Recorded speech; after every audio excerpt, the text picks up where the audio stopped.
est venue. Alors elle a dit, c'est-à-dire ma mère est venue me voir, bien sûr désirant ma bienfaisance. Est-ce que je peux lui être charitable? Le messager d'Allah a répondu, oui, sois charitable envers ta mère.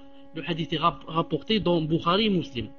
Donc la mère de Esma, qui était mécréante, quand elle est venue la voir pour lui demander de l'aide, de l'argent, de la charité, de la bienfaisance, Esma, qu'est-ce qu'elle a dit? Elle a dit, je ne peux pas faire une chose pareille sans demander l'avis du messager d'Allah sallallahu alayhi wa sallam. Et quand elle lui a demandé qu'est-ce qu'elle doit faire, il lui a dit, sois charitable envers ta mère. Naam.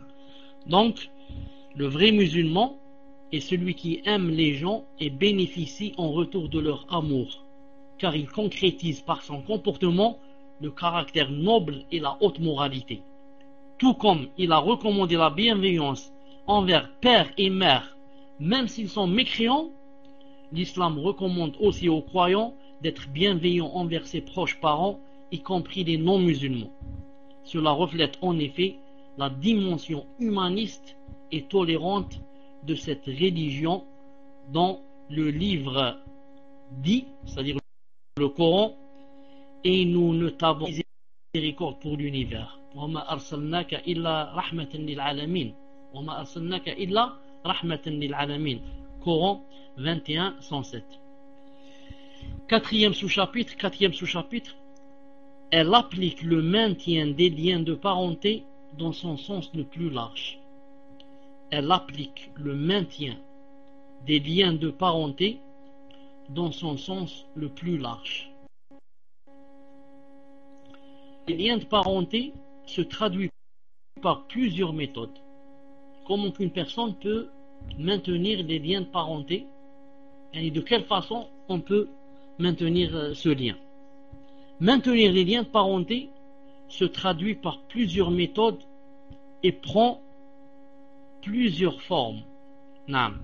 Tantôt, la femme musulmane le concrétise par l'aumône qu'elle fait aux nécessiteux parmi ses proches. Tantôt, que doit faire la femme musulmane? Et même l'homme, bien sûr, et même l'homme musulman. Qu'est-ce qu'il va faire pour maintenir les liens? Tantôt, c'est quoi? En faisant l'aumône aux nécessiteux parmi les proches. Et comme vous savez, quand on fait l'aumône aux proches, on a quoi? On a deux récompenses. La première, d'avoir fait l'aumône. La deuxième, de l'avoir faite aux proches. Tantôt, elle maintient les liens de parenté en faisant une visite courtoise pour consolider les liens. En faisant une visite courtoise aux proches pour consolider les liens. Parfois, par une rencontre chaleureuse. Parfois, des mots agréables ou bien un simple sourire affectueux. Souvent, par une œuvre à leur égard qui véhicule la bienveillance et la compassion, etc. En somme, toute attitude et tout acte susceptible de consolider les sentiments d'affection et de solidarité avec les proches parents sont souhaitables, y compris les actes qui nous paraissent anodins ou sans importance. On rapporte à ce sujet que le messager d'Allah sallallahu alayhi wa sallam a dit: maintenez la fraîcheur de vos liens parentaux, fût-ce par une salutation. Regardez ce hadith, écoutez ce hadith du prophète sallallahu alayhi wa sallam: maintenez la fraîcheur de vos liens de parenté, ne les laissez pas devenir secs, ne les laissez pas sécher. Maintenez la fraîcheur de vos liens parentaux en faisant quoi? Il a dit fût-ce par une simple salutation. Le hadith se trouve dans Silsila Sahiha de Sheikh Al-Albani, un bon hadith, numéro 1777.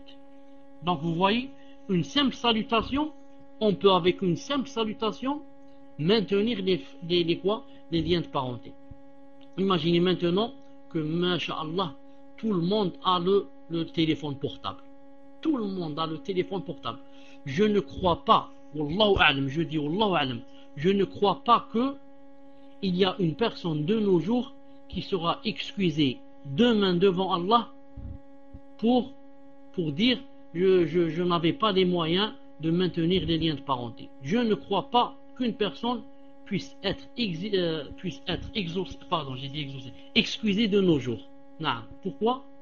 Il suffit seulement de sortir le portable de la poche et de former les chiffres et de dire allô mon père, salam alaikum, comment vas-tu? Allô ma mère, salam alaikum, comment vas-tu? Allô mon oncle, salam alaikum, comment vas-tu? Allô ma tante, salam alaikum, comment vas-tu? Allô mon frère, salam alaikum, comment vas-tu? Allô ma soeur, salam alaikum, comment vas-tu? Je ne crois pas que une personne de nos jours pourra dire demain Allah subhanahu wa ta'ala j'avais des excuses. Je ne crois pas. Naam. Cinquièmement, elle s'attache à ses proches parents même s'ils rompent avec elle. C'est très important. Cinquièmement, elle s'attache à ses proches parents même s'ils rompent avec elle. Donc vous voyez, le lien de parenté, c'est pas seulement parce que eux aussi, ils viennent aussi, et eux aussi, ils me téléphonent, et eux aussi, ils maintiennent les liens. Mais c'est maintenir les liens même quand les autres coupent, même quand les autres rompent. Naam. Il dit ici, une vraie musulmane n'agit pas par réciprocité vis-à-vis de ses proches qui rompent les liens de parenté avec elle. Elle doit plutôt maintenir ses liens même s'ils s'obstiennent à les rompre, car il s'agit là d'une obligation religieuse dont la finalité est la satisfaction et la rétribution d'Allah. Naam. Quand une personne maintient les liens de parenté en se mettant dans le cœur que c'est une adoration, quand elle le fait avec l'intention qu'elle veut la récompense d'Allah Azza wa Jal, elle veut la rétribution d'Allah Azza wa Jal, elle veut le paradis d'Allah Azza wa Jal, alors elle fera cette chose, c'est-à-dire elle ira chez la famille, elle maintiendra le lien même si les autres rompent ce lien, subhanallah Azza wa Jal. En agissant de la sorte, elle ne s'attend ni à une compensation de la part de ses proches parents, ni même à une réciprocité de leur part. Ainsi, de par son comportement, elle concrétise les nobles valeurs morales auxquelles l'islam incite tout musulman et toute musulmane. L'observance de cette attitude dans ces circonstances est certes difficile et exige des efforts que seuls les vrais croyants parviennent à endurer. Certes, ce n'est pas facile. Il faut dire la vérité. Ce n'est pas facile que quelqu'un rompe les liens avec toi et toi tu maintiens les liens. Ce n'est pas facile que quelqu'un puisse rester 1 année ou 2 années sans te téléphoner et toi tu lui téléphones. Ce n'est pas facile que quelqu'un reste 1 année sans qu'il vienne chez toi et toi tu ailles chez lui. Ce n'est pas facile. C'est pour ça qu'il a dit, ça exige des efforts que seuls les vrais croyants parviennent à endurer. Que seuls les vrais croyants parviennent à endurer. Une seconde, qu'est-ce qu'il dit ici?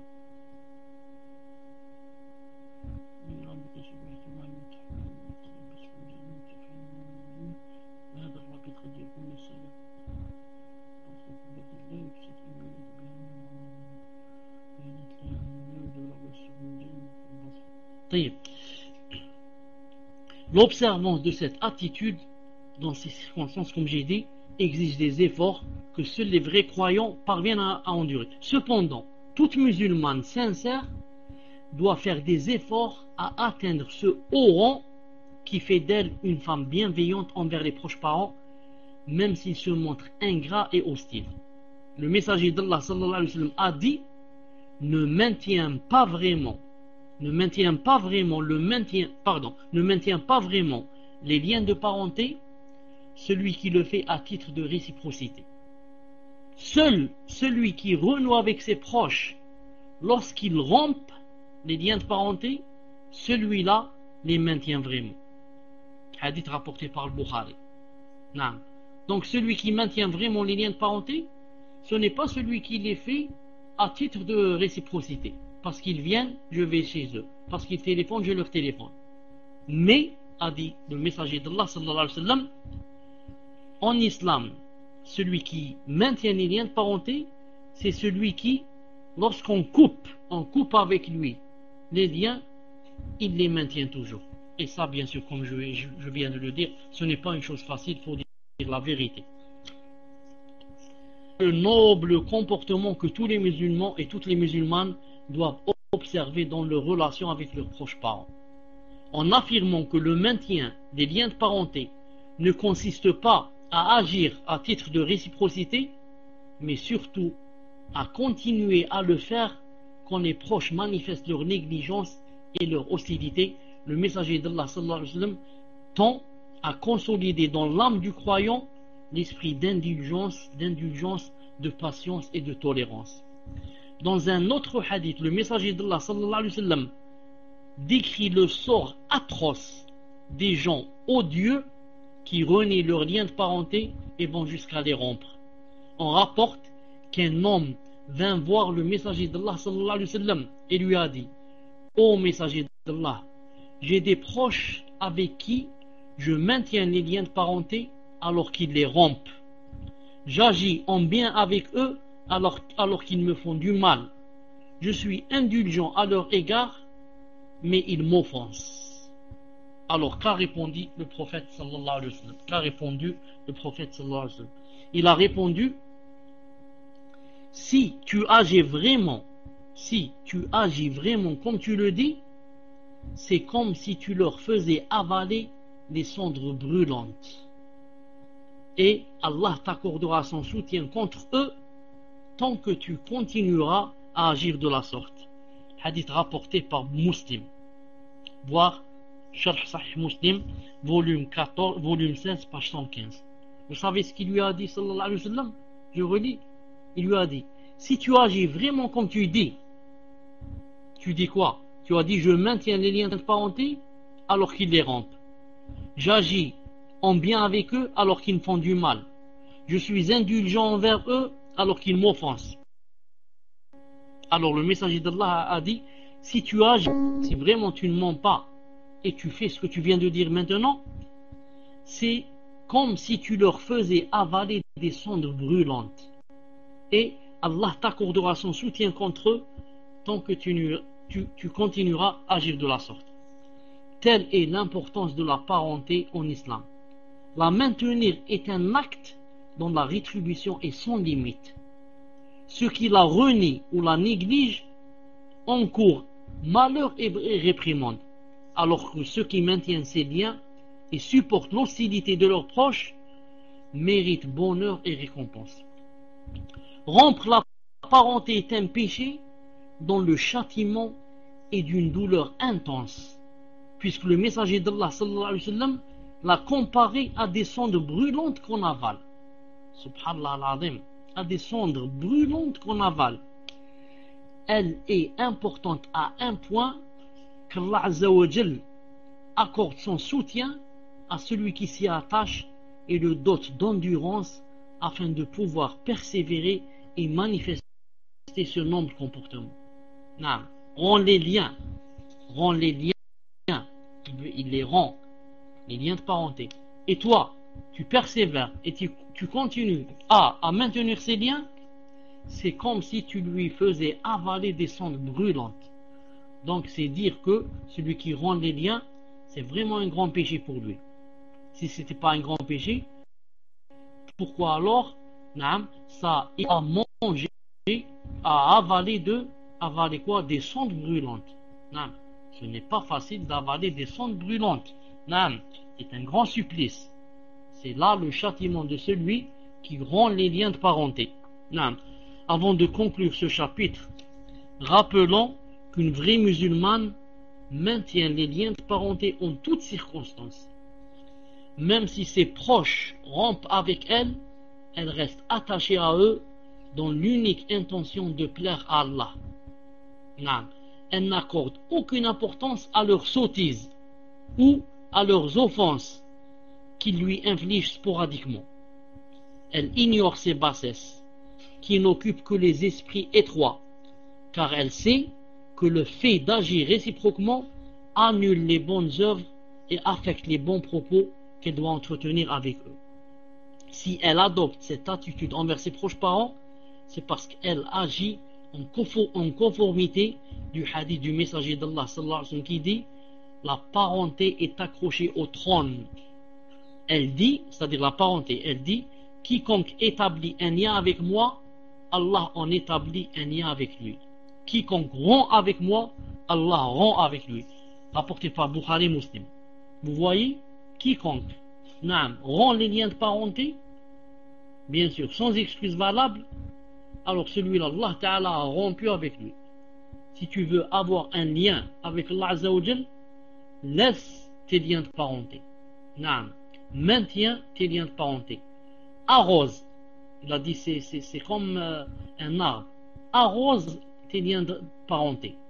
Sinon, ça va sécher et tu vas perdre quoi? Tu vas perdre et les parents et le lien qu'il y avait entre toi et Allah Azza wa Jal. طيب.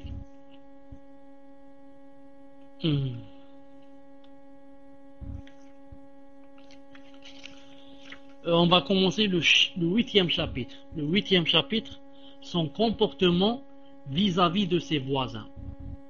Le 8e chapitre, grand 8, le comportement de la musulmane vis-à-vis de ses voisins.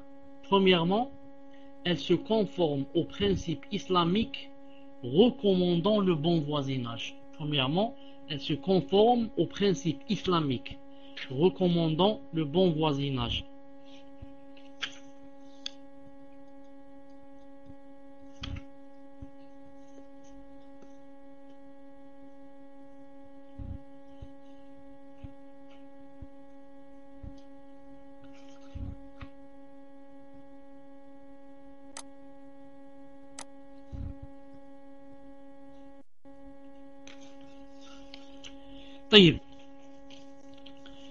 Je vais laisser Inch'Allah Ta'ala ce chapitre pour le prochain dars. Je profite vite pour répondre à quelques-unes de vos questions Inch'Allah Ta'ala. تفضل فردوس تفضل إن شاء الله تعالى. Salam alaikum. Firdaus, Inch'Allah, vous pouvez poser votre question. Fouane, je vous avais remis le raid sans faire exprès.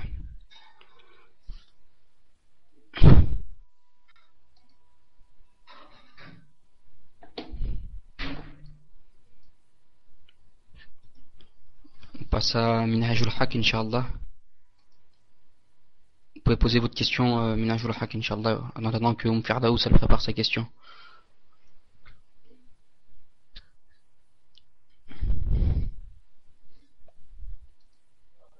Donc je rappelle, barakallahu fikum, de préparer vos questions à l'avance pour qu'on puisse gagner du temps.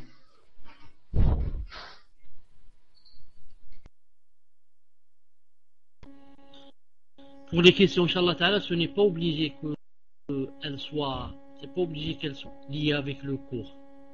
Non, car on n'est pas dans la aqida. Fadl ibn al-Qayyim.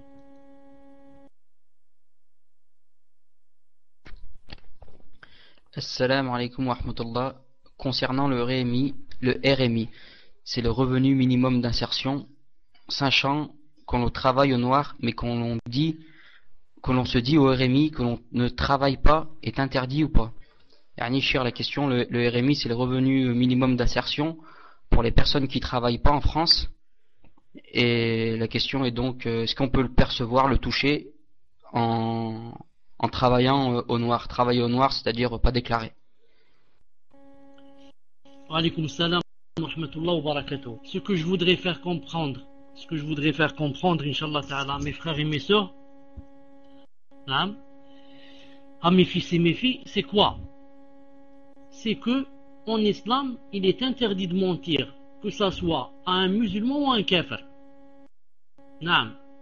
Être dans la secte des takfiriyin, qui disent on peut mentir au kafir et on peut le voler, on peut le tuer, etc. Tu veux être des salaf salih, tu veux être comme le prophète sallallahu alayhi wa sallam, comme les messagers, comme ce qu'a dit le Coran. Dans ce cas, il est interdit de mentir au kafir. Tu lui mens quand il y a lui.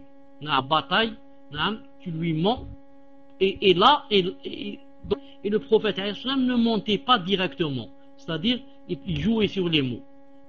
Mais en règle générale, on ne ment pas ni à un kafir ni à un musulman. C'est pour ça que si tu mens, tu lui dis je travaille pas alors que tu travailles, ça veut dire que l'argent que tu perçois devient haram. L'argent que tu perçois devient haram. Et la même chose quand on fait un pacte avec un kafir, on fait un pacte et on fait des conditions, on ne joue pas sur les conditions. On a fait une condition, khalas, c'est une condition.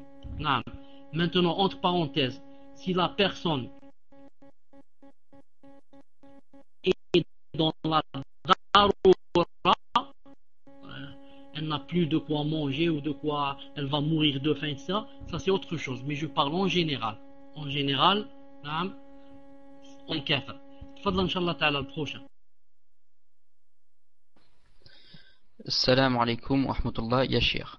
Ahyakum Allah, une sœur convertie demande: est-elle obligée de maintenir les liens de parenté avec son père biologique? Entre parenthèses, elle est née alors que ses parents n'étaient pas mariés. Qu'Allah le Tout-Puissant vous préserve et vous garde. Amin. Wa alaykum salam wa rahmatullah wa barakatuh. Celui-là, bi'idna azza wa jal, n'est pas son père. N'est pas son père. Le père, c'est celui qui s'est marié avec ma mère, qui a été la cause pour que j'existe. C'est celui-là, mon père, bi'idnillahi subhanahu wa ta'ala. Maintenant, je voudrais poser une question à cette personne. Est-ce que son père biologique, c'est-à-dire, est-ce qu'il dépensait pour elle et comme ça? Est-ce qu'il dépensait pour elle? Est-ce que c'est lui qui l'a éduqué? Je lui pose cette question, j'attends sa réponse. Minhaj Lohak, Shir vous a posé une question. Donc la question c'est: est-ce que le père biologique, est-ce qu'il a dépensé pour... Donc la réponse est non, pas vraiment. Cette personne a vécu jusqu'à son adolescence avec sa mère et après chez son père, pendant quelques années. Donc la réponse, Allah Ta'ala, c'était la première.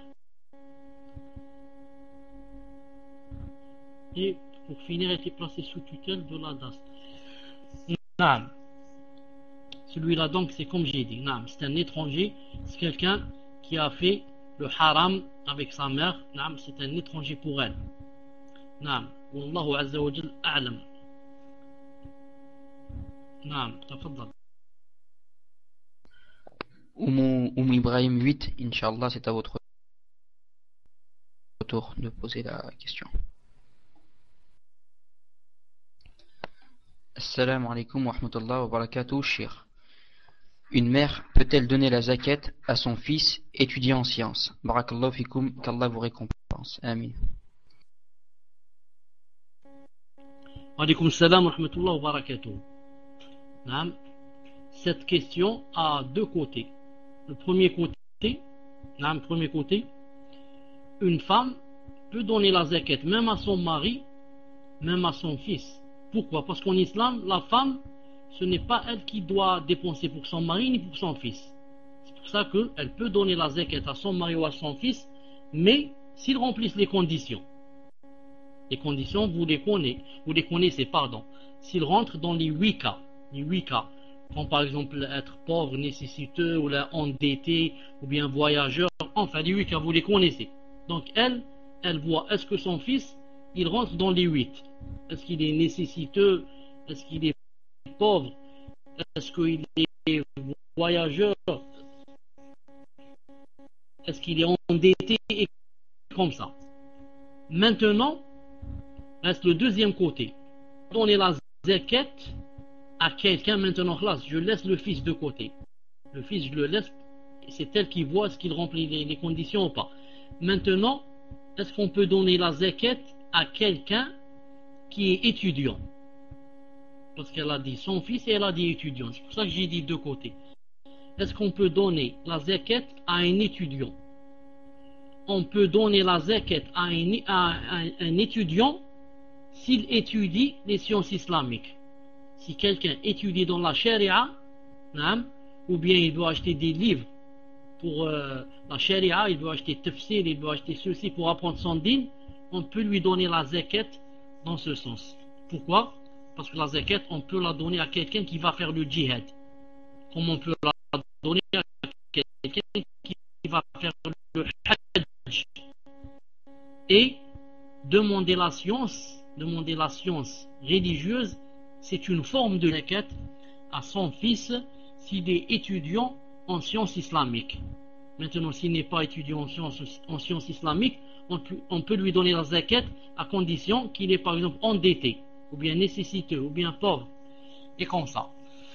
Wallahu azza wa jal a'lam. Tafadhal inshallah, l'autre question.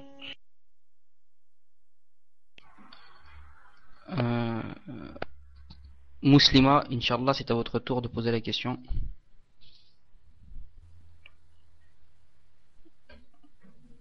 Muslimina. Donc, Inch'Allah, c'est toujours le même principe. Quand votre question est finie, vous nous tapez numéro 1, Inch'Allah, pour indiquer qu'il n'y a plus rien à lire.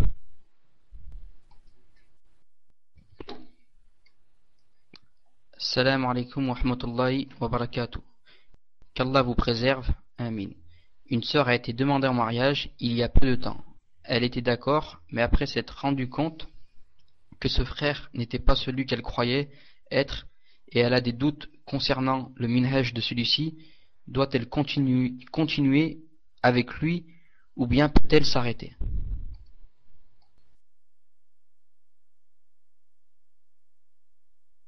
Alaykoum salam wa rahmatullahi wa barakatuh. Doit-elle continuer ou bien peut-elle s'arrêter?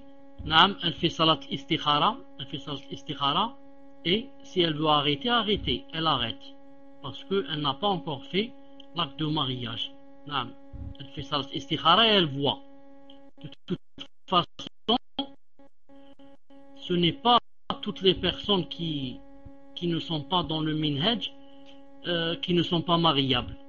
Car des fois, elle accepte le minhaj et elle accepte de suivre le minhaj si on lui montre. Naam, c'est un peu difficile. C'est mieux que la personne soit directement dans le minhaj. Mais des fois on ne trouve pas. Des fois c'est difficile de trouver, des fois ceci. Donc dans ce cas, on descend au deuxième degré qui est quoi? Qui est l'essentiel, c'est que cette personne accepte le minhaj, accepte et n'est pas contre. Car il y a des gens qui ne sont pas dans le minhaj, mais qui sont contre le minhaj. Ceux-là, ils ne sont pas mariables avec un salafi, ou bien une salafiyya. Mais il y a d'autres qui ne sont pas salafis, mais sont prêts à accepter. Ils ne savent pas. Ils sont tout juste, ils ont la fitra, c'est tout. Personne ne leur a montré, personne ne leur a fait comprendre. Et toi-même, et moi-même, il y a un temps où on n'était pas salafi.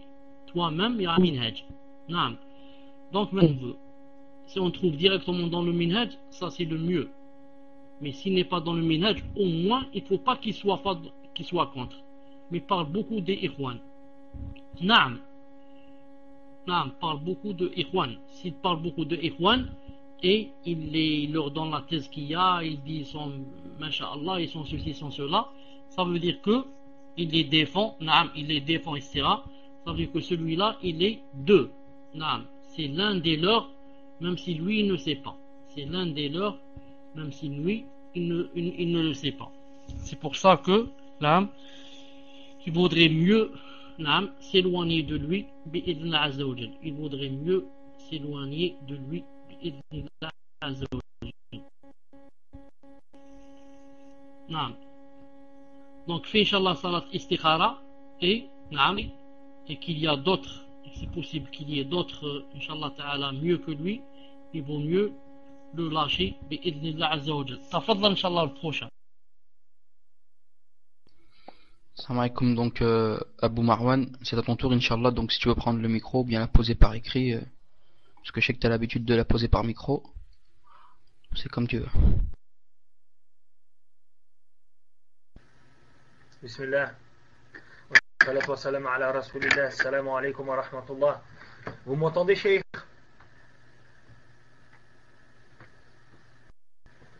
Est-ce que vous m'entendez? Il y a du son, Inch'Allah.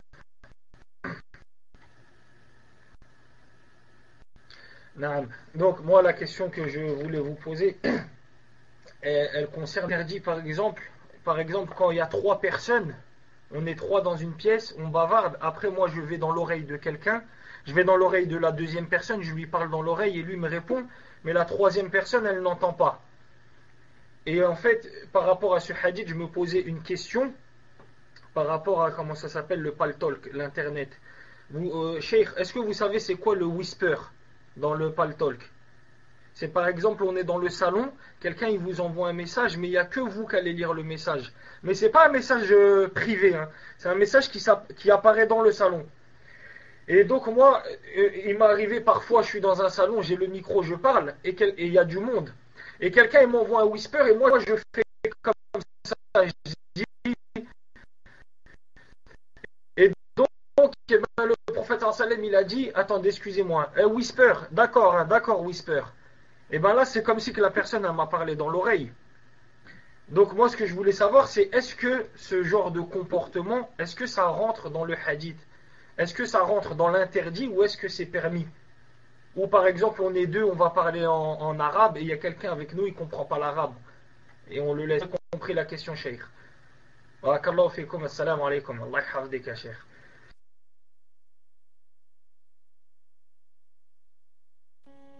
Wa alaykum salam wa rahmatullahi wa barakatuh. Naam. Avant de répondre à Abu Marwan, je reviens à la sœur qui parlait du frère musulman pour le mariage et qui a dit en ce qui concerne les parents. Naam. En ce qui concerne les parents, naam, ce n'est pas grave. Ce n'est pas grave de dire que naam, je me rétracte, mais ce qui est grave, c'est de vivre avec une personne avec laquelle. Ce qui est grave, c'est d'être timide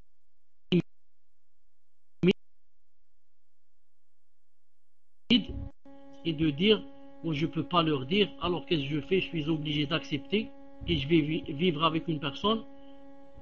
C'est pour ça que on doit envoyer un émissaire ou bien on envoie quelqu'un pour téléphoner ou bien on téléphone. Là, mon cœur n'est pas apaisé. Je trouve que vous êtes une famille convenable, etc. Mais c'est une question de cœur, je ne suis pas apaisé. Vous m'excuserez, Inch'Allah Ta'ala, comme ça facilement. Ou bien sûr, la sœur peut d'abord, comment dire, elle peut d'abord être sûr que ce frère défend cette chose, défend ce minage, et qu'il n'est pas, car il est possible que lui il dise des choses comme ça, mais pas en les défendant. Seulement, c'est tout ce qu'il a appris. On ne lui a pas appris le minhaj. C'est possible que ça soit comme ça. Car il y a une différence entre celui qui ne connaît pas la vérité et celui qui connaît la vérité et ne l'accepte pas. Il y a une différence entre les deux. C'est pour ça que la sœur doit voir est-ce que de quel genre est celui-là. Est-ce que c'est le genre qui ne connaît pas ou c'est le genre qui est contre? Et elle fait l'istikhara et elle prend une décision, Inch'Allah Ta'ala. Abu Marwan, en ce qui concerne ta réponse, le whisper, je vois ce que c'est. Le whisper, si c'est dans quelque chose, juste pour guider quelqu'un. Attention ceci, attention cela, attention X takfir est rentré, et c'est permis. Au contraire, ça a été mis, pour guider la personne, pour lui faire des remarques, pour ceci. Mais si le whisper on l'écrit pour parler, voilà la vigilance. Mais si le whisper c'est pour parler, des gens, pour les critiquer, pour faire des choses, dire des choses que Allah Ta'ala n'aime pas, ici ça devient haram. Ça dépend le whisper dans quel but on va l'employer.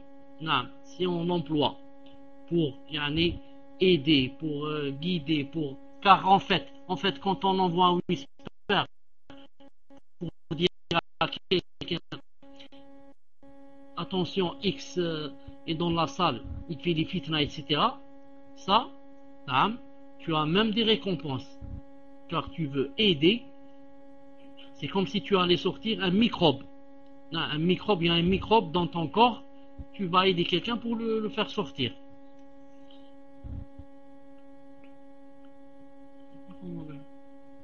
Celui peut avoir, mais les autres ne savent pas de quoi on parle.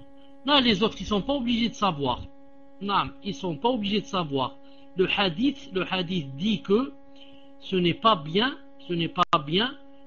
non, quand on est par exemple 3 personnes, 2 sont en train de parler et ils laissent la personne seule. C'est pour ça que s'il y avait une autre personne avec la troisième, c'est possible que tu parles en tête à tête. Ce n'est pas interdit, de dire à la troisième personne, ou bien de dire à une quatrième personne, va parler avec la troisième, moi j'ai une chose en tête à tête à dire. Ce n'est pas interdit. Tu dis par exemple, ceci, cela, j'ai compris. Non, c'est pas interdit car il n'est pas seul. Tu n'as pas laissé la personne seule, Inch'Allah Ta'ala. Non, Wallah Azza wa Jal a'lam. Tfadal, Inch'Allah, le suivant. Safia, c'est à votre tour, Inch'Allah. Assalamu alaikum wa rahmatullah wa barakatuh. Qu'Allah vous récompense pour vos efforts et vous accorde le paradis. Amin. Une personne qui possède sur les mains de l'eczéma, peau très sèche, quand elle touche l'eau, ça la démange et ça lui... Je n'ai pas compris que ça veut dire, ça lui fait des petites coupures. Est-ce qu'elle peut m'expliquer ce que ça veut dire, ça lui fait des petites coupures? Où est-ce que ça lui fait des coupures? J'ai pas compris. Cher, des petites coupures, je pense que c'est des lésions sur la peau. Ma mère a la même chose. Donc ça fait des lésions, ça ouvre la peau. Donc ça fait des micro-coupures. C'est comme si on coupait avec une lame. Donc je pense que c'est cela. Donc, Safia, vous me contredisez si c'est pas ça. Naam, donc ok. Naam. Je demande à Allah subhanahu wa ta'ala qu'il guérisse cette personne et qui guérisse tous nos frères, nos sœurs et nos pères et nos mères et nos enfants qui ont cette maladie et toutes les maladies bi'idhna azza wa jal. De toute façon, une personne qui a cette chose, elle doit bi'idhna ta'ala prendre les médicaments qu'il faut, prendre des soins qu'il faut. Ce sont des pommades, je crois. Ce sont des genres de pommades. Et quand elle peut pas, quand elle sent que ça lui fait vraiment mal, elle peut bi'idhna ta'ala passer au tayammum. Elle peut dans ce cas passer au tayammum. Si elle a peur que, à force d'empirer, son cas va empirer, les coupures vont grandir, etc. Elle arrête comme ça de temps en temps, en faisant quoi? En faisant le tayammum. En faisant le tayammum avec de la terre ou bien le caillou, comme ça, jusqu'à ce qu'elle sente que, par exemple, c'est passé. Quand elle sent que c'est passé, elle revient vers l'eau. Mais à condition qu'elle se soigne, à condition qu'elle fasse le maximum pour se soigner. Je ne connais pas une autre solution. Si elle a une autre solution, qu'elle me la dise pour que je lui dise si c'est permis ou pas. Peut-être qu'il y a d'autres solutions que je ne connais pas. Moi, je ne connais que cette solution. Wallahu subhanahu wa ta'ala a'lam. Abu Ayoub 51, à votre tour, Inch'Allah. Salam alaikum. Dans ma ville, il y a 2 mosquées. Une où il y a beaucoup de frères salafis, mais des représentations d'oiseaux dans la salle de prière. Dans l'autre, qui n'est pas très loin de la première, il n'y a pas d'image, mais beaucoup de frères salafis. Mais pas beaucoup, Ahwan. Pas très loin de la première, il n'y a pas d'image, mais pas beaucoup de frères salafis. Entre parenthèses, des fois aucun. Où dois-je aller prier? Barakallahu fikum. Wa alaykoum salam wa rahmatullah wa barakatuh. Naam, de préférence, naam, on prie dans la mosquée où il n'y a pas d'oiseaux, où il n'y a pas de représentation d'oiseaux, ni image, ni rien. C'est dans cette mosquée, Inch'Allah Ta'ala, compris. Quant aux salafis et pas salafis, naam, ceux-là, je laisse mes liens avec eux en dehors de la mosquée. Naam, en dehors de la mosquée.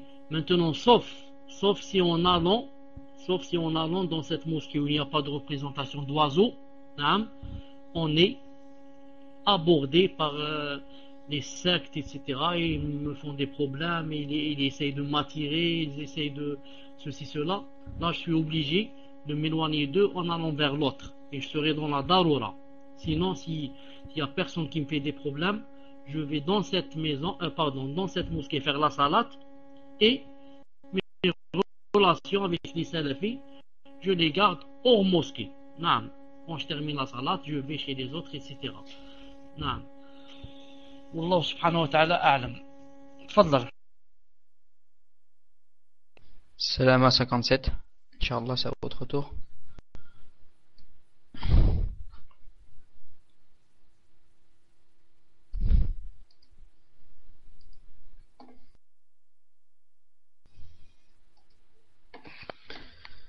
Salam alaikum wa rahmatullah, shir.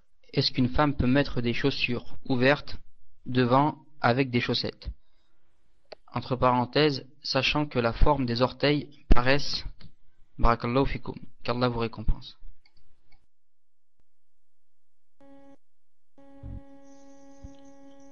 Wa alaykoum salam wa rahmatullah wa barakatuh.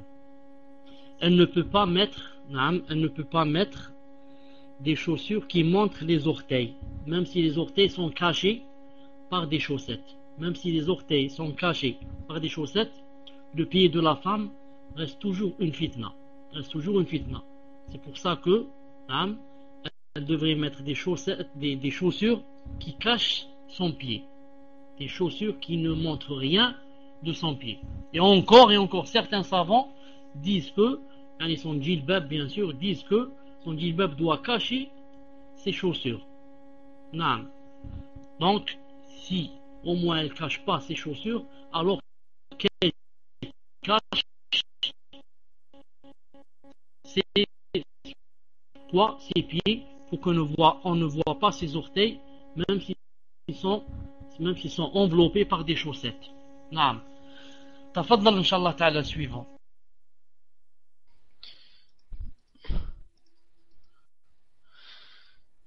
Zineb, Inch'Allah, c'est à votre tour. Salam alaikum wa rahmatullah wa barakatuh, shir. Je vous remercie d'avoir répondu à mon mail. Jazakumullahu khairan. Une sœur m'a chargé de vous poser la question qui suit. Cette sœur ne souhaite pas que ses enfants se rendent au domicile de sa coépouse. Cela lui est-il permis? Qu'Allah vous préserve et vous accorde le firdaous. Amin.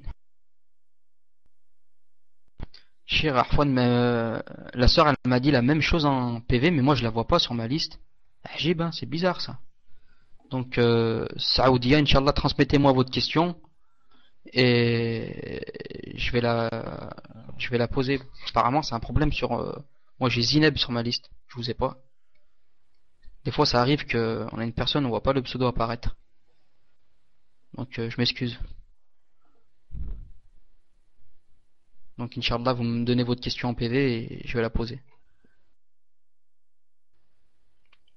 Ok, cher, Inch'Allah. Donc Inch'Allah, je pose la question de Zineb. Salam alaikum wa rahmatullah wa barakatuh, cher. Je vous remercie d'avoir répondu à mon mail. Jazakallahu khairan. Une sœur m'a chargé de vous poser la question qui suit. Cette sœur ne souhaite pas que ses enfants se rendent au domicile de sa coépouse. Cela lui est-il permis? Qu'Allah vous préserve et vous accorde le firdaous. Alaykoum salam wa rahmatullah wa barakatuh. Il faut faire la différence entre que la sœur n'accepte pas que ses enfants aïe. Une seconde. Elle a dit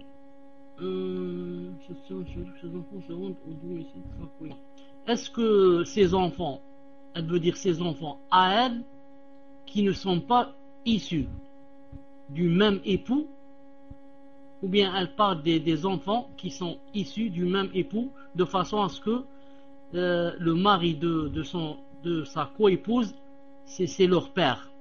C'est leur père. Donc je pose la question, j'attends la réponse. Issus du même époux, voilà ce que je voulais dire. Non. Donc ici, il faut faire la différence entre quoi?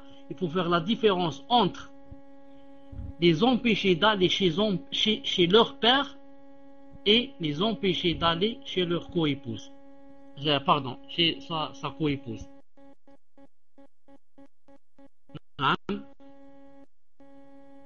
Elle n'a pas le droit de les empêcher qu'ils voient leur père. Mais ce n'est pas obligé qu'ils aillent chez...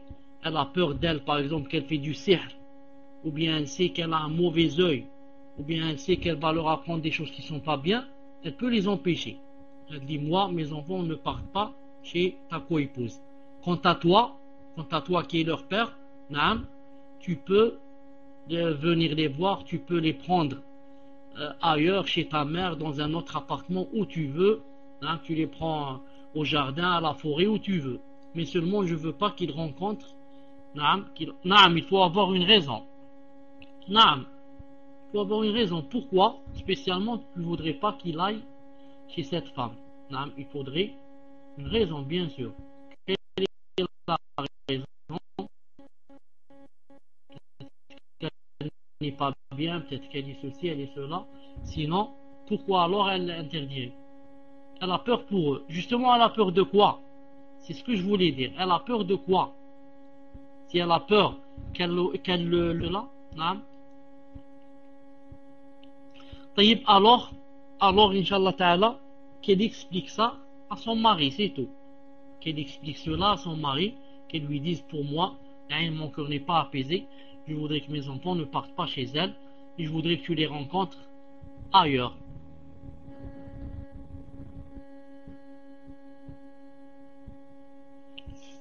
Donc qu'elle convainque son mari, car elle n'est pas obligée de les envoyer chez sa coépouse. Sa coépouse, c'est une étrangère pour elle. Personne ne l'oblige qu'elle envoie ses enfants chez elle, mais qu'elle fasse comprendre son mari pour qu'il comprenne pour qu'il soit convaincu qu'elle lui interdit pas de voir ses enfants, mais elle ne voudrait pas, pour des raisons personnelles, elle ne voudrait pas que ses enfants aillent chez sa coépouse. Ce n'est pas une obligation que ses enfants aillent chez la coépouse. Donc, salam alaikum, je vais lire les questions de Saoudia. Assalamu alaikum, shir. Je crois que lors d'un cours, vous aviez répondu à une question que lorsque la femme est en dehors de chez elle et que le temps de la prière est entré, elle doit prier debout et que sa prière assise n'est pas valable sans excuse, quitte à prier devant des non-musulmans si elle ne craint aucun danger. Allahu a'lam.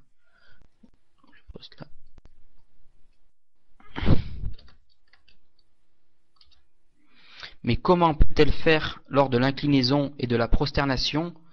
Et serait-il possible à la personne qui a fait l'annonce dernièrement sur cette room concernant la sœur qui a fait Hijra en Égypte, je vais donner les coordonnées de cette dernière pour ceux qui le veulent en privé.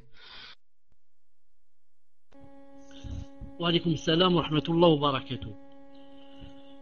La femme, si vous avez remarqué en islam, quand elle fait la prière, elle se met derrière les hommes. Elle se met derrière les hommes. Pourquoi? Pour ne pas être une fitna pour les hommes. C'est pour ça qu'elle se met derrière. Comme ça, quand elle se met derrière, les hommes sont debout, à l'avant, ils ne voient pas ce qui se passe derrière.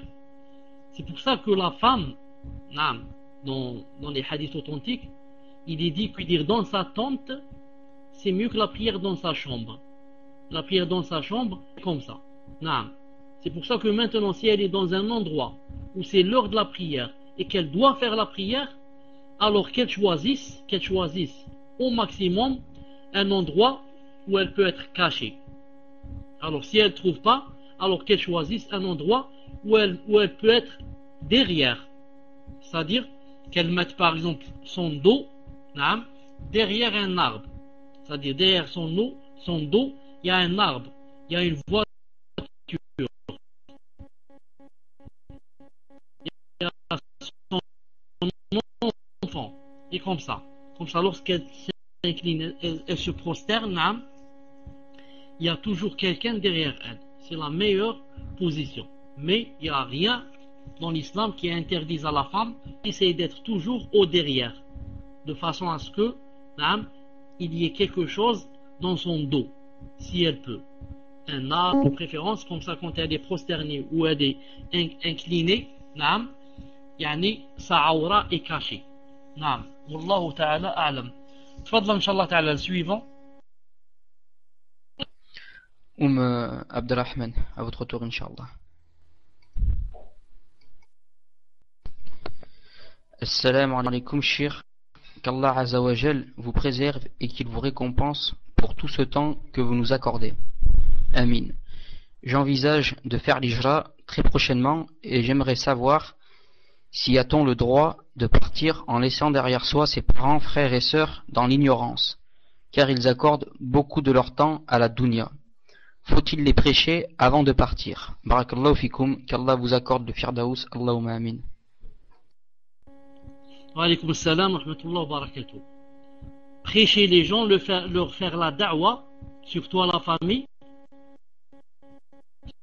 ce n'est pas une chose qui a rapport avec la hijra. Naam. Moi, quand j'ai ma famille, ou là j'ai mes voisins, ou là j'ai des gens qui veulent m'écouter, je dois leur faire le prêche, surtout si ce sont ma famille. Naam. Sans dire, est-ce que je dois les prêcher avant de faire la hijra. Non, la hijra c'est autre chose, et le prêche c'est autre chose. Le prêche, on le fait tout le temps, et à chaque fois qu'on a l'occasion, on doit le faire. Maintenant, autre chose, quand on leur fait le prêche, ils acceptent, alors on doit commencer dès maintenant, comme ça, d'ici le temps de faire la hijra, on aura fait le maximum qu'on peut faire. Mais ce n'est pas parce que il y a des gens qui sont dans l'ignorance que moi je ne vais pas faire la hijra à cause d'eux et que je dois rester dans un pays de kufr où je peux couler moi-même d'un instant à l'autre. Dans un pays de kufr, d'un instant à l'autre, et une personne peut couler. Et les personnes qui sont en train de couler, on ne peut pas les compter, tellement ils sont nombreux qu'Allah Azza wa Jal nous préserve. C'est pour ça, vous, chaque soir avant d'aller vous coucher, si vous voyez que vous êtes toujours dans le vrai chemin, vous êtes toujours dans la piété, vous avez fait des salats à l'heure, vous n'avez pas fait le haram, pas de zina, pas ceci, chaque cible, et je tiens, et je suis toujours dans le droit chemin. Naam. Car c'est vraiment difficile dans le pays de les choses qui se passent dans les pays de Kuffar, naam, peut-être vous ne savez pas, mais je sais que vous savez, c'est vraiment très grave. Naam, très grave. Je voudrais pas vous affaiblir si je vous dis zina. Et je voudrais pas vous affaiblir si je vous dis qu'il y a des sœurs avec le niqab et avec les gants qui font la zina. Avec le niqab et avec les gants. Il y a même des sœurs mariées qui font la zina. Avec le niqab et les gants, des sœurs mariées font la zina avec des frères. Allah subhanahu wa ta'ala al-musta'an. Je voudrais pas dire comme ça devant tout le monde, mais je l'ai dit, c'est dommage parce que ça va faire plaisir aux kuffars et ça va faire plaisir à qui? Aux autres sectes. Aux sectes qui vont dire voilà, celle-là, les salafiyas, le niqab et elle fait la zina, etc. Vous allez dire comment il a dit elle a fait la zina, il est avec elle. Comment il a su? Il faut 4 témoins, etc. Non. C'est des personnes qui elles-mêmes font cela et qui me contactent. Elles-mêmes font cela et qui me contactent. Non. Que Allah Azza wa Jalla nous en préserve. Donc la hijra est obligatoire. Moi je pars en hijra et celui qui n'a pas appris son din, c'est de sa faute. C'est de sa faute. S'il voulait et qu'il apprenne le din. Naam. Comme je voudrais attirer l'attention aussi sur les frères et les sœurs, qui s'écrivent en PV, et discutent et se donnent des rendez-vous et je ne sais pas quoi. Naam. Tout cela auront vraiment un grand châtiment demain lorsqu'ils rencontreront Allah Azza wa Jal. Surtout parce qu'ils l'ont fait dans des salons à vocation islamique. Ils sont rentrés dans les salons où on doit apprendre le din, les salons où on veut connaître l'islam, et eux, ils se sont écrits comme ça en PV, ils ont fait la connaissance et ils ont commencé à s'envoyer leurs photos, à se rencontrer et bien sûr, ils finissent par tomber dans ce que je viens de dire. Ceux-là, leur châtiment sera grand demain quand ils rencontreront Allah Azza wa Jal. Car ils ne sont pas rentrés dans un salon où c'est écrit rencontre et connaissance et ceci, cela. Mais ils sont rentrés dans le salon où il y a islam et ils écrivent aux sœurs et les sœurs écrivent aux frères, ils commencent à faire la connaissance et ils tombent dans le haram. Que Allah Azza wa Jal nous préserve. Tfadla Inch'Allah Ta'ala le prochain. Merfag, Inch'Allah, c'est à votre tour. Assalamu alaikum wa rahmatullah wa barakatuh. Peut-on consommer de la muscade? Jazakumullahu khairan. Cheikh. Assalamu alaikum. C'est une épice. Vous savez, alaykoum salam, comme on dit que jawab far'a an tasawwur, il faudrait d'abord comprendre la question pour pouvoir répondre. Naam. Je ne sais pas ce qu'est la muscade et je ne sais pas c'est quel genre d'épice c'est. Naam. Comment puis-je alors répondre? Je ne sais pas ce qu'est la muscade ni de l'épice. C'est pour ça que je ne peux pas répondre. Naam. Tfadal Inch'Allah, prochain.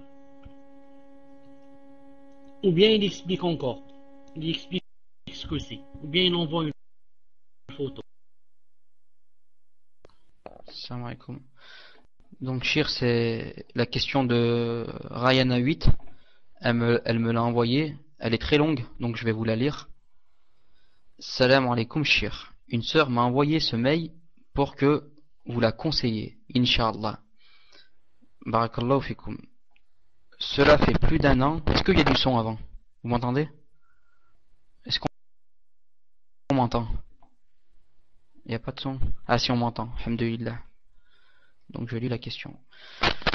Cela fait plus d'un an que je désire me marier avec un homme pieux. Il n'a pas la même origine que moi. Celui-ci suit la sunna. Au début, mes parents ont toujours voulu que j'épouse un de mes cousins du bled. Sinon, c'est rien. Mais pendant toute cette année, j'ai parlé à maintes reprises de cette situation à mon père. Finalement, il n'accepte que quelqu'un de la même origine que moi. Le père, il n'accepte que quelqu'un de la même origine que la sœur. Le frère et moi, nous avons patienté de cette situation. Je précise que nous avons effectué cette démarche sans tentation. Mon père croit que j'ai forniqué avec le frère, car cela fait un an que j'attends que mon père change. Et lui, toujours motivé, donc il se doute. Il est persuadé que je sors avec lui, pire encore. Il croit que j'ai eu des rapports avec lui. Mes parents n'ont pas du tout confiance en moi. De plus, je prends des cours d'arabe et de Coran. Je suis la sunna.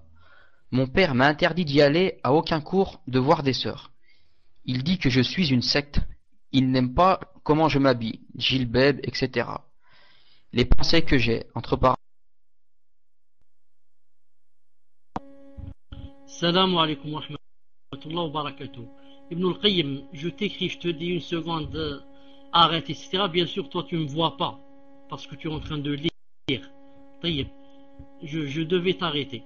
Parce que, pourquoi je devais t'arrêter? Pour te dire que je n'avais pas entendu.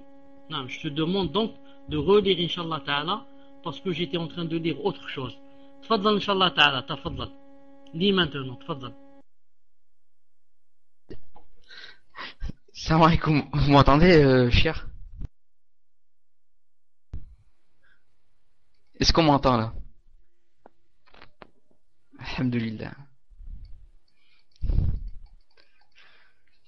Salam alaikum, cher.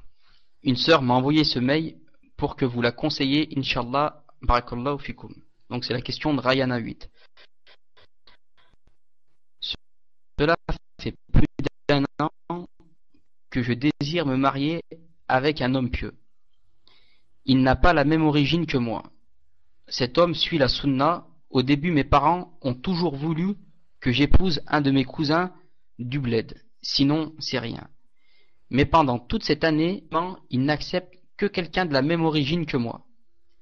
Le frère et moi, nous avons patienté de cette situation. Je précise que nous avons effectué cette démarche sans tentation. Il n'y a pas eu de fornication ni rien. Un autre problème, c'est que mon père croit que j'ai forniqué avec le frère, car cela fait un an que j'attends que mon père change. Et lui, le frère, est toujours motivé, donc il a des doutes. Il est persuadé que je sors avec lui. Pire encore, il croit que j'ai eu des rapports avec lui. Mes parents n'ont pas du tout confiance en moi.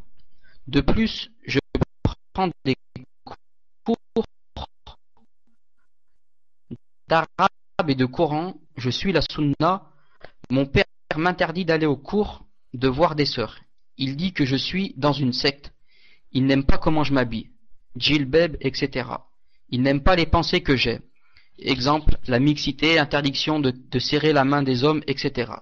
Des choses très basiques de l'islam. Bref, à partir de maintenant, mon père, qui suive la sunna. J'ai beaucoup de livres de Shir ibn Uthaymin, rahimahullah, et des savants du Minhaj. Mon frère les a confisqués, quelques-uns, et a déclaré qu'ils racontent n'importe quoi. Il a menacé de les détruire.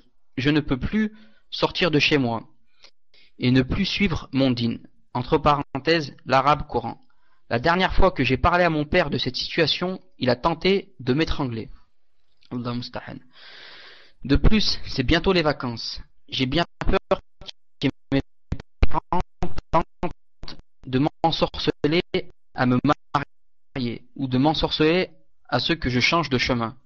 Car je sais que mes parents en sont capables. Je ne sais plus quoi faire. Cette situation, ma famille n'aime les personnes qui suivent la sunna, n'aime pas les personnes qui suivent la sunna. Je ne sais quoi faire. Je suis trop tourmenté par cette situation. Que dois-je faire? Ibn al-Qayyim, tu as terminé? Alhamdulillah. La hawla wa la quwwata illa billah al-ali al-azim. Naam. Un cas pareil, de toute façon, ce n'est pas quelque chose d'étonnant. Il y en a tellement. Naam. Il y en a beaucoup, il y en a tellement que c'est devenu un courant d'entendre des choses pareilles. Naam. Je trouve que c'est courant maintenant. C'est très courant des choses comme ça dans des familles. Moi, je dis que en islam, mais où est l'islam? C'est ça. En islam, alhamdoulilah, l'islam a donné des solutions à toutes les difficultés.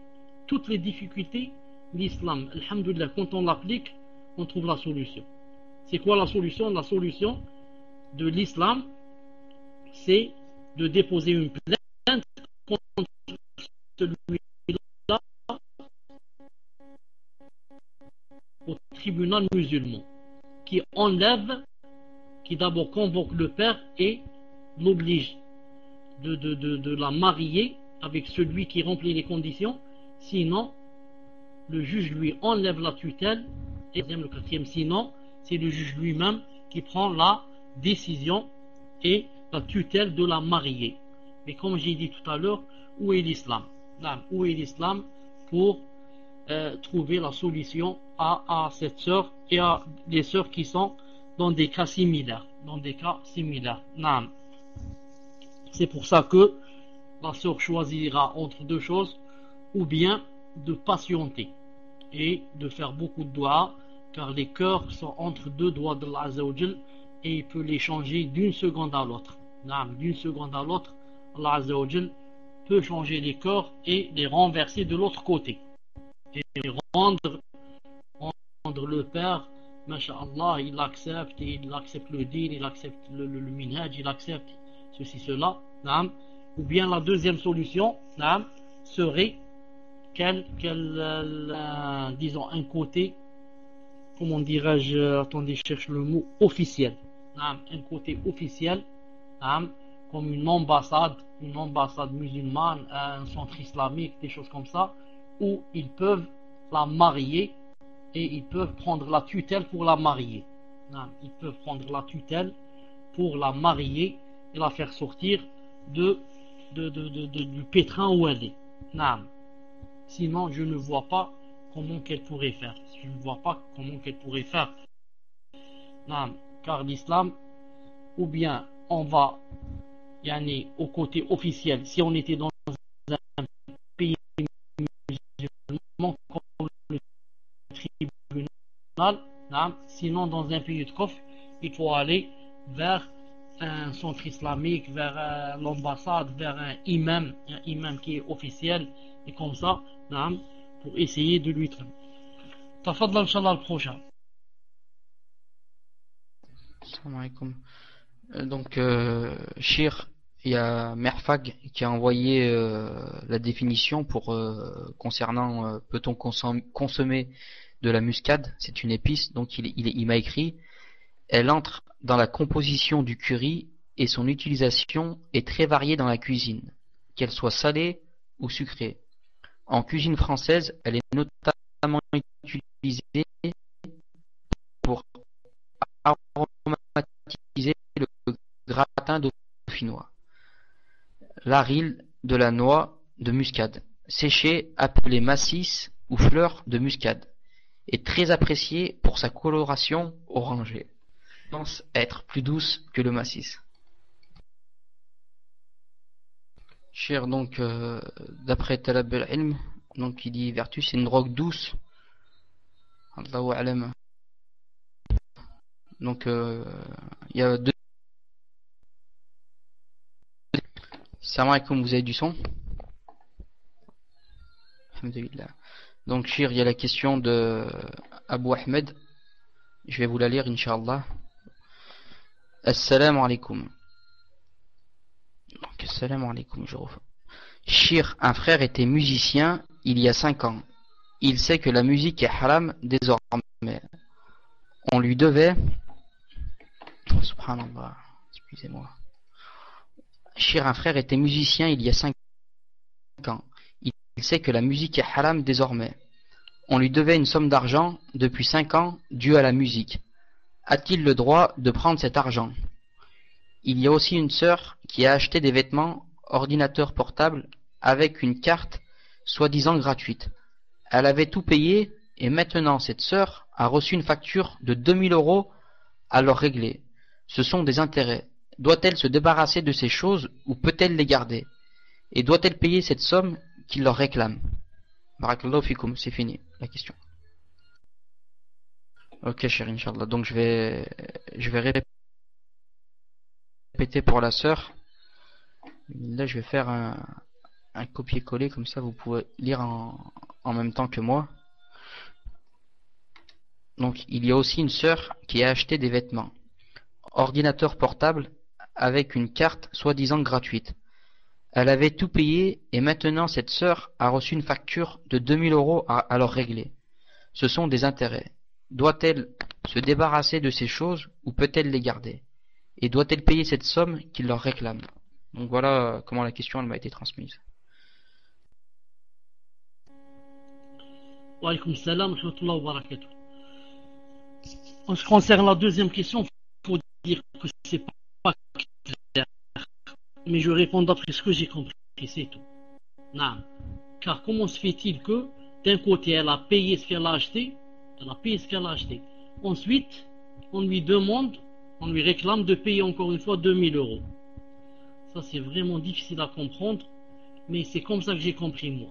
J'ai compris qu'elle a acheté des choses, elle a payé, ensuite on lui a demandé de repayer. On lui a demandé de repayer 2000 € à cause des comment ça s'appelle, des intérêts ou je sais pas quoi.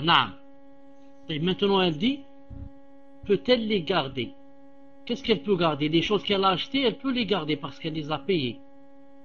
Elle a acheté des choses, elle a payé. Non, ces choses, elle peut les garder puisque elle a donné en contrepartie de l'argent. Non, reste pour les intérêts, elle ne les paye pas. Non, pour les intérêts qu'on a demandé, elle ne les paye pas.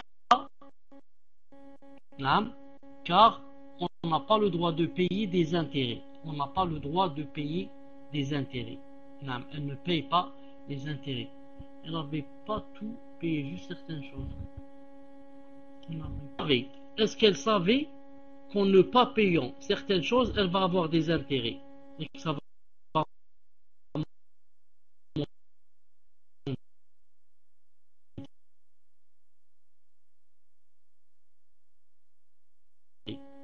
Est-ce qu'elle savait que si je paye pas telle et telle chose, ça va monter dans les intérêts? Est-ce qu'elle savait cette chose?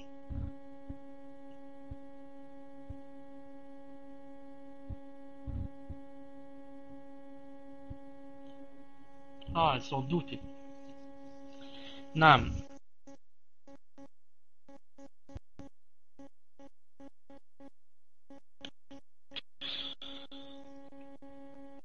Quand on achète une chose, avant d'acheter, on doit connaître son prix. Elle vient de dire que non. Non. Et bien, si elle sait que par exemple, elle va aller en prison, bien on va lui faire quelque chose vraiment, lui prendre son argent de la banque et comme ça. Non. Sinon, tant qu'elle peut, elle ne paye pas. Tant que je peux, je ne peux pas les payer, surtout que je ne savais pas. Je ne savais pas que dans cette chose, il y avait des intérêts à payer. Je ne paye pas les intérêts qui sont de l'argent de haram, l'argent que vous me prenez sans que je sois d'accord, à condition, comme je viens de dire, que je ne fais pas rentrer un plus grand mal sur moi, ni en ma personne, ni en mes biens. Ça, c'est en ce qui concerne la deuxième question. En ce qui concerne la première question, quelqu'un qui jouait de la musique, etc.,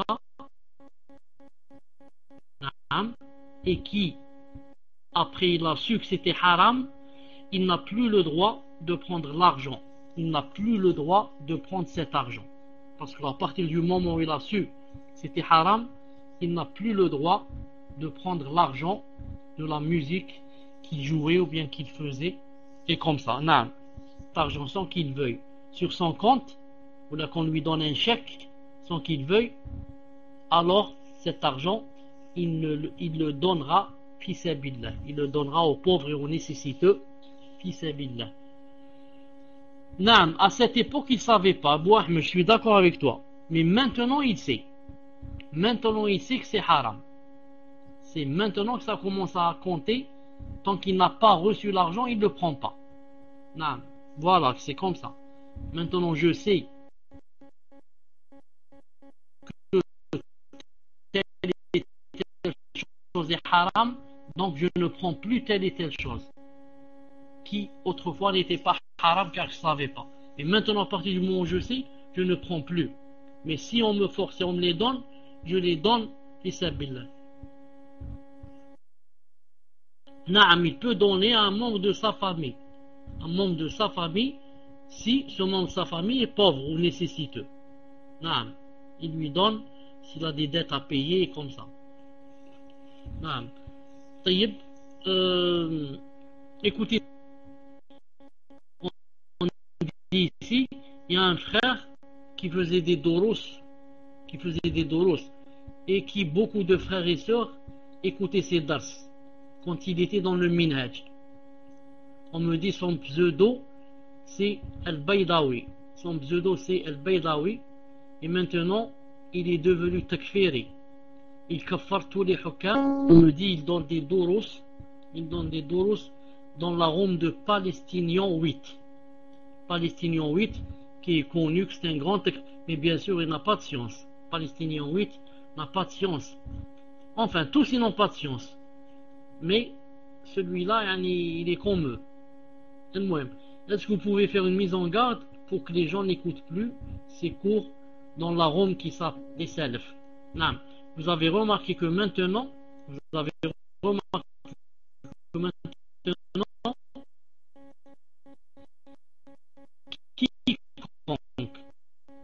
quiconque veut faire marcher sa da'wa, il appelle salaf. Il dit salaf salah. Coran et Sunna. Coran et Sunna d'après les salaf, Coran et Sunna d'après les plus prédécesseurs. Et comme ça. Donc, Inch'Allah Ta'ala, vous avez assez, voilà, vous avez, Inch'Allah Ta'ala, assez de science pour ne pas être dupé. Pour ne pas être dupé et pour ne pas tomber dans le piège. On est en train de faire le cours. Il y a un salon qui est ouvert qui se fait appeler Ahlus Sunnah. Ahlus Sunnah. Est-ce qu'ils se sont fait appeler Ahlus Sunnah, ça veut dire qu'ils sont Ahlus Sunnah? Non, ce sont des Habash. Est-ce qu'ils disent Ansar Tawhid? Est-ce que parce qu'ils ont dit nous sommes les alliés du Tawhid, que ça veut dire qu'ils ne sont pas des Takfiriyin? Non, ce sont des Takfiriyin. Et comme ça. Donc l'essentiel c'est quoi? De ne jamais rentrer dans un salon si vous n'avez pas la tazkiya de ce salon. Si vous n'avez pas la tazkiya de ce salon, de ne jamais rentrer dans un salon, même s'il dit Ansar Tawhid, même s'il dit les alliés du prophète, ou bien ils disent les prédécesseurs. Assalamu alaikum. Juste une précision, Inch'Allah, parce qu'il y a des gens qui commencent à m'envoyer des PV qui me disent ouais, mais vous avez la preuve que le frère c'est un takfiri et tout. Donc il y a moi et un autre frère, Abou Saswen, donc celui qui est dans Central Furqan de Bruxelles. On a demandé à prendre contact avec le frère quand il faisait son dars dans la room à Palestinienne 8. Donc la room c'est Coran wa Sunna avec la compréhension des salaf. Donc on est rentré dans la room, on a demandé à prendre contact avec lui pour savoir si vraiment il était devenu takfiri et tout ça. Et on nous a bouncé de la room, donc le frère a vu que on s'était fait bouncer de la room, et c'est un frère qui nous connaissait, donc il a même pas cherché à prendre contact avec nous, donc voilà pour ceux qui m'envoient des PV. Donc Oumou Inch'Allah, en attendant la question de Oumou Jawaria, parce qu'elle la prépare en privé, Alias à votre tour, Inch'Allah.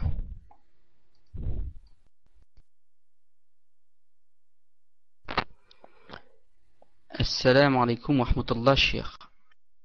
J'ai un enfant issu d'un premier mariage, alhamdulillah. Son père est parti avant sa naissance. Entre parenthèses, Allah yahdi. Je n'ai plus de nouvelles depuis des mois. Je songe à un remariage, bi'inillah, mais je me demandais comment mon enfant pourra appeler son beau-père. Pourra-t-il l'appeler Abi ou non? Pour ce que vous avez dit tout à l'heure au sujet des frères et sœurs qui dialoguent et font connaissance sur Internet, vous aviez aussi dit il y a quelques semaines qu'Allah ne mettra pas sa baraka s'ils se marient, mais s'ils ont fait le repentir, qu'Allah vous récompense et vous préserve. Wa alaykum salam wa rahmatullah wa barakatuh. Naam. En ce qui concerne l'enfant de Aliya, de préférence, qu'il n'appelle pas son beau-père Abi, pour qu'il n'y ait pas de confusion. Ensuite, pour que ce soit pas difficile pour lui aussi de savoir quand il va grandir que ce n'est pas son père. C'est pour cela que on lui cherche comment qu'il peut l'appeler, Ammé, Khadi, etc. Je ne sais pas chez vous comment vous appelez. Je ne sais pas chez vous vos habitudes, comment vous appelez. Al-Walid. Al-Walid. Al-Walid en arabe, c'est le père. Al-Walid en arabe, c'est le père.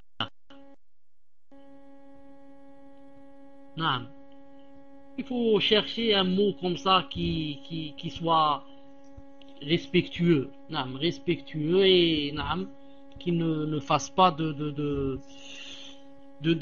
confusion en même temps. Et on demandera au mari, bien sûr la femme demandera au mari. Par exemple, il peut l'appeler directement par sa kunya. On demandera au mari quelle est ta kunya. S'il dit par exemple je suis Abu ceci, Abu Muhammad, Abu Ali, il l'appelle par la kunya directement. Abu Ali, Abu Qabza. Naam, il l'appelle directement par la kunya. Inch'Allah ta'ala. En ce qui concerne, deuxièmement, en ce qui concerne, c'était quoi la deuxième question? Naam. En ce qui concerne les gens qui se connaissent déjà, naam, s'ils font la tauba sincère, avant de se marier, j'espère qu'Allah subhanahu wa ta'ala leur fera la bénédiction dans leur mariage. Mais s'ils font la tauba sincère, car vous savez que la tauba annule et démolit tout ce qu'il y a avant elle. La tauba sincère à Azza wa Jal. Naam. Et pour cet enfant, même s'il appelle cet homme, il appelle par exemple Ammi ou là, ce n'est pas grave. Naam, Ammi, Khali, naam, tout cela, ce n'est pas grave, Inch'Allah ta'ala. Tfadal. Chère la sœur Oumou Jawariya, elle m'a envoyé sa question en privé, mais le problème c'est que elle est déconnectée maintenant. Donc je sais pas si je lis sa question ou pas. Ou bien on passe à Belkis, je sais pas. Parce qu'elle m'a envoyé sa question privée, mais elle est déconnectée maintenant. Est-ce qu'on attend qu'elle se reconnecte pour poser la question ou pas? Ok, c'est à votre tour, Inch'Allah. Belkis, vous nous entendez, Inch'Allah? Je sais pas si la sœur est avec nous. Donc, Ummi 5, Inch'Allah, c'est à votre tour, en attendant que Belkis se prépare. Donc, Ummi 5. Donc, la sœur Oumou Joalia, donc elle s'est reconnectée. Salam alaikum. Mon mari est tunisien et Inch'Allah, nous devons rentrer en Tunisie cet été. Ça fait 7 ans qu'il n'a pas vu sa famille. Avant, il n'était pas dans le din. Il n'était pas marié et maintenant nous sommes une hajj, alhamdulillah. Nous ne savons pas comment faire pour leur faire comprendre avec hikma que lui ne doit pas voir ses cousines et que moi, je ne peux pas voir ses cousins. Entre parenthèses, faire la bise, serrer la main. Si toutefois les autorités tunisiennes nous causaient des problèmes par rapport à nos apparences, entre parenthèses, barbe, djilbeb, sitar, me serait-il permis d'enlever mon sitar, mon niqab? Allah jazikum bihir, qu'Allah vous accorde le bien ici-bas et dans l'au-delà. Ibn al-Qayyim, ou bien je n'ai pas bien entendu, ou bien il manque quelque chose dans ce qu'a dit la sœur, ou bien j'ai pas entendu la fin, ou bien il manque quelque chose. Quand elle a parlé de sitar, niqab, et elle a parlé des autorités tunisiennes. Naam. Qu'est-ce qu'elle a dit là? Qu'est-ce qu'elle a dit? Il manque quelque chose pour moi. Je vais lire, d'accord. Si toutefois les autorités tunisiennes nous causaient des problèmes par rapport aux enfants, me serait-il permis, voilà ce qui manque. Tu vois, Ibn al-Qayyim, tu n'as pas dit la fin. Me serait-il permis d'enlever mon niqab? Allah jazikum, qu'Allah vous accorde le bien ici.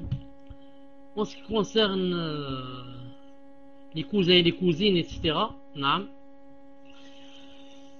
En ce qui concerne les cousins et les cousines, il faudrait dès maintenant, naam, quand le mari téléphone pour leur dire qu'on va venir, etc., naam, il faudrait qu'il leur annonce que maintenant, masha'Allah, il est dans le din et que sa femme est dans le din, etc., et que il ne fait pas la bise et que sa femme ne fait pas la bise à ses cousins, etc. Non, il faudrait dès maintenant pour préparer le terrain.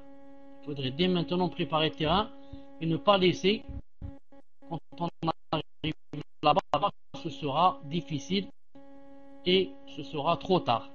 C'est pour ça que, dès maintenant, quand il téléphone, à chaque fois il dit que je vous ai dit que moi je ne fais plus la bise à mes cousines et que ma femme ne fait pas la bise à ses cousins, ni serre la main, etc. Naam.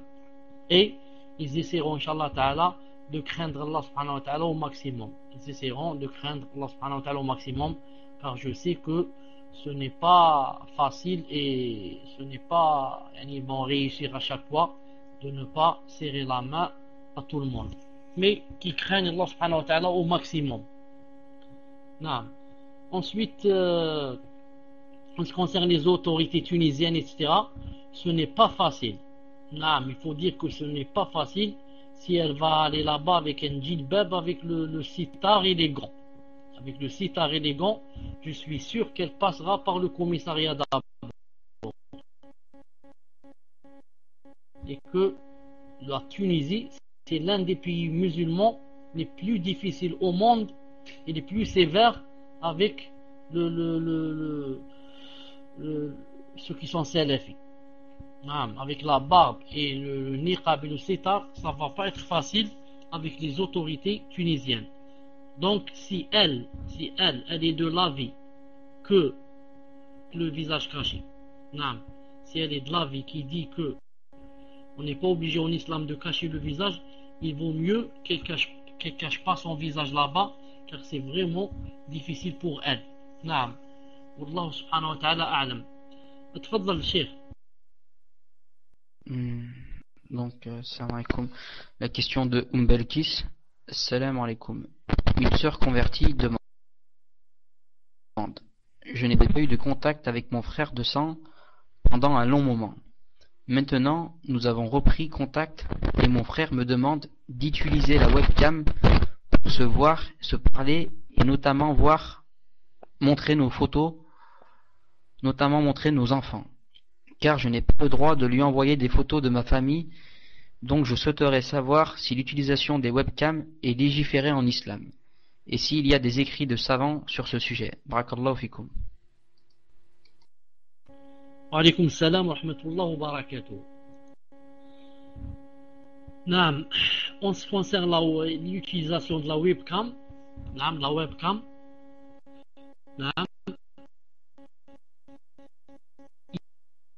y a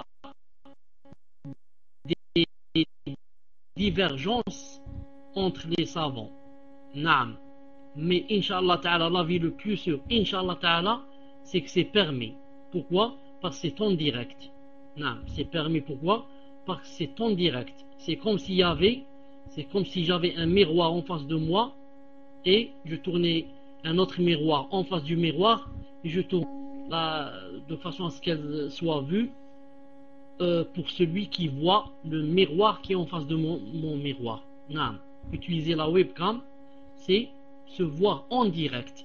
C'est se voir en direct. Inch'Allah Ta'ala, ce n'est pas interdit.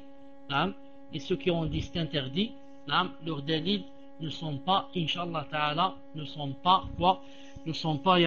très très plausibles. Pourquoi? Parce qu'on est en train de se voir en direct.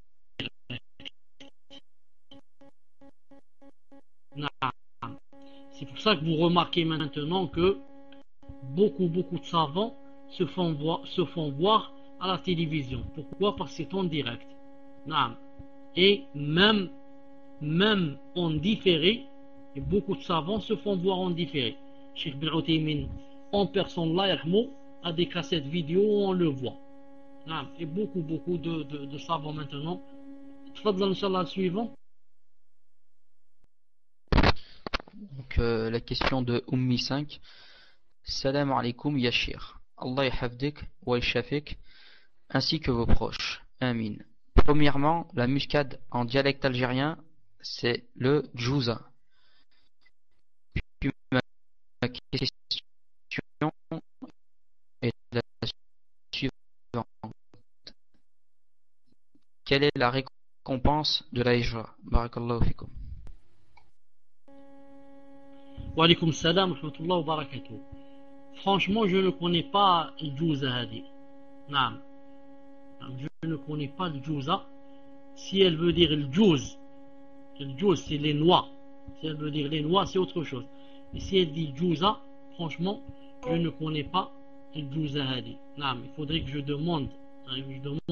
Et la prochaine fois, je parlerai, Inch'Allah Ta'ala, de cette djouza. Mais c'est peut-être le djouz. Si c'est le djouz en général, c'est des noix. Naam. En ce qui concerne, c'est har.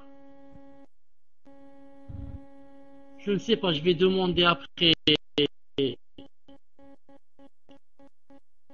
à, à- à ma femme, Inch'Allah Ta'ala, et à ma mère. Je vais voir c'est quoi les juice. Moi, je connais le juice. Je connais le juice, c'est tout.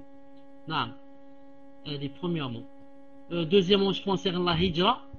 En ce qui concerne la hijra, sa récompense, contrepartie, celui qui ne la fait pas,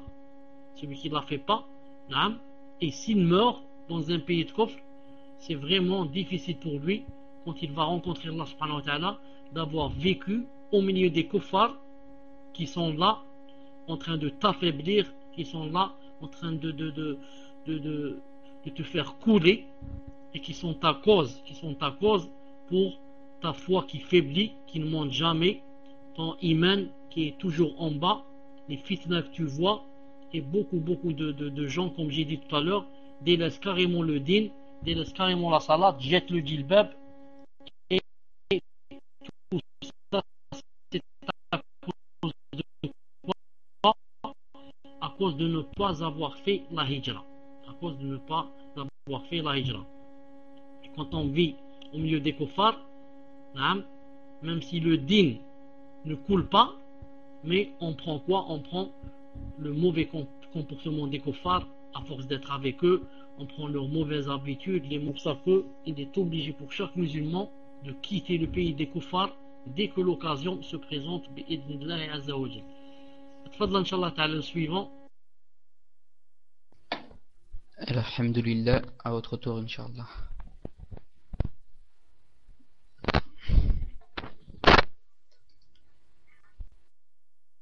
À vous le micro, Inch'Allah, Cheikh.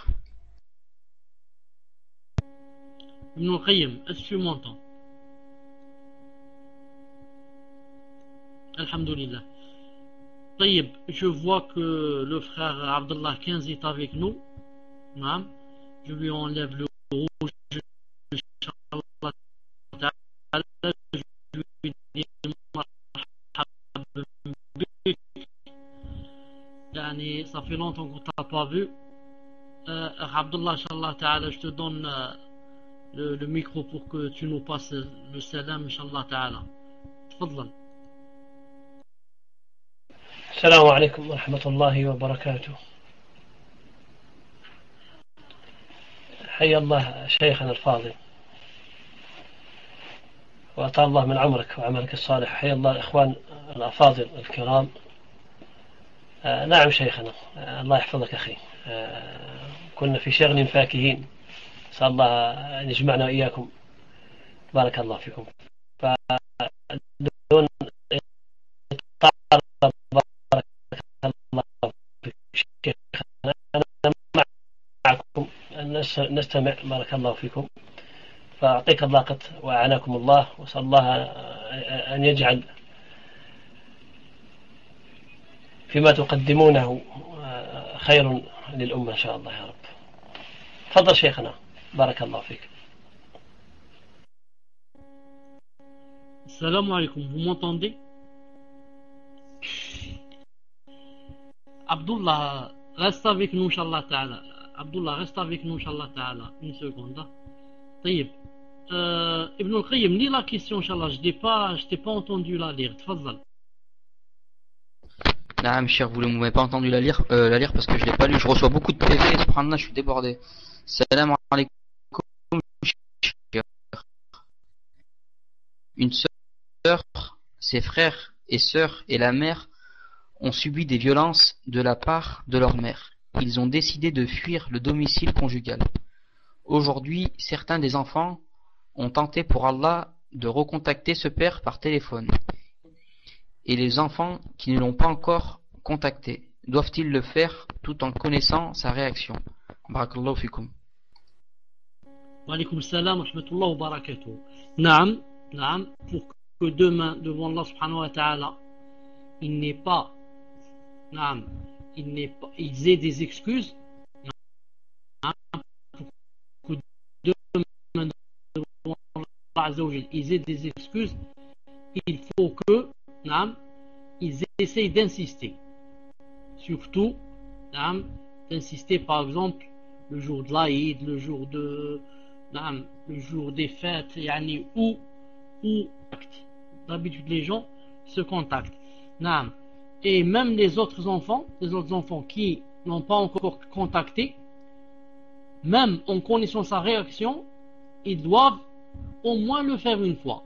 Car on ne sait jamais, peut-être que le père n'accepte pas de parler à X de ses enfants, mais il parle à Y. Des fois, il ne parle pas au grand, mais il parle au jeune, celui qui est jeune, le plus petit. Ou le contraire, il ne parle pas avec celui-là, mais il parle avec le plus âgé, parce qu'il le respecte. Et comme ça. Donc, chacun de ses enfants doit, bi'idna ta'ala, faire quelque chose comme ça pour que demain devant Allah subhanahu wa ta'ala, il ait, inshallah ta'ala, des excuses.